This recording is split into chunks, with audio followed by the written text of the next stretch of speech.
utang piutang yang berbunga tadi itu. Karena ujungnya seperti ini. Saya pernah bertemu dengan satu orang jenderal, rahimahullah sudah meninggal, suami istri. Lama saya isi pengajian di rumah beliau gitu. Awalnya bagus-bagus saya lancar. Tiba-tiba pas saya mau isi pengajian di rumah beliau, beliau mengatakan, Ustaz saya akan masuk ke bisnis besar. Dan ekspor impor ikan dan segala macam lah. Modalnya sekian puluh miliar. Karena dia ajak ngobrol saya sambil kami makan siang di rumah sebelum kajian. Terus saya bilang, dari mana modalnya Pak? Oh saya pinjam dari bank riba gitu. Dia bank konven dia bilang.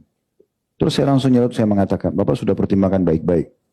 Artinya riba ini sesuatu yang sangat berat.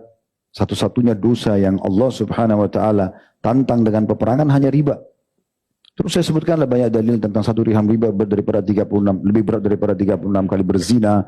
Levelnya 73 yang paling ringan seperti berzina dengan ibu sendiri. Tapi beliau mengatakan ini interestnya bunganya kecil. Dan saya yakin saya bisa bayar. Berbagai macam argumentasi sudah saya sampaikan, beliau tidak mau terima. Saya ya tetap beliau merasa oke lah saya masih bisa jalani. Sebelum saya beri saya mengatakan Pak saya ingatkan. Ending daripada transaksi riba seperti ini. Itu pastinya ya itu akan ada hukuman. Ada sesuatu pasti yang membuat antum tidak nyaman. Sudah kami berpisah, subhanallah tidak berjalan 1,5 tahun dari yang saya sampaikan.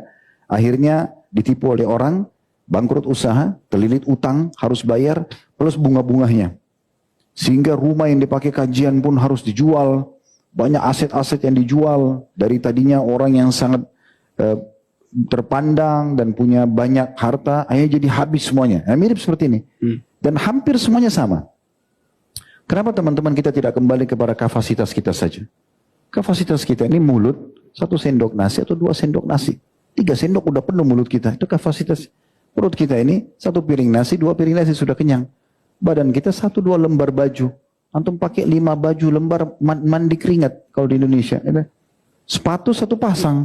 Antum punya 2 pasang harus buka dulu pasang pertama, baru antum pasang lagi yang kedua kan gitu. Semuanya punya kapasitas. Kenapa enggak sebatas itu saja sehingga kita fokus pada halal? Kalau Allah bukain pintu rezeki ya silahkan. Tapi kalau tidak, untuk apa paksakan diri utang riba dan segala macam? Apalagi bukan kebutuhan. Ya. Jadi ini saya mau titik beratkan tadi, endingnya itu hampir sama gitu ya. Sama yang kedua tadi yang beliau sampaikan, sudah bekerja nih, ada income. Tadi bahkan income-nya fantastis gitu kan. Tapi tidak kelihatan. Kenapa? Sumbernya haram. Begitu kalau sumber haram, sebanyak apapun tidak ada keberkahannya.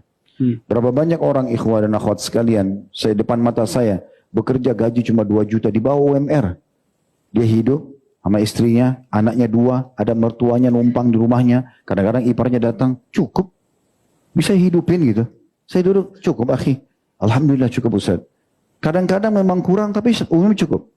Ada orang, income-nya 100 juta per bulan, sampai bahkan banyak sekali lebih daripada itu, tapi nggak pernah cukup. Ustaz saya nggak tahu uang saya kemana. Mirip jawaban tadi. Hampir sama subhanallah kasusnya. Orang yang masuk ke satu halaqah Quran, dia mau hafal, pasti sama ceritanya itu. Oh iya, saya hafal surah ini tapi saya lupa. Cuma sekarang saya mau roja lagi. Sama-sama, ujungnya sama. Ujungnya nanti hafal Quran. Dengan suka dukanya ya. Nah ini sama dengan perbuatan dosa itu sama. Jadi tidak akan punya berubah itu. Hanya harus ambil pelajaran. Kalau sudah ada seperti ini jangan diulangi. Kan gitu.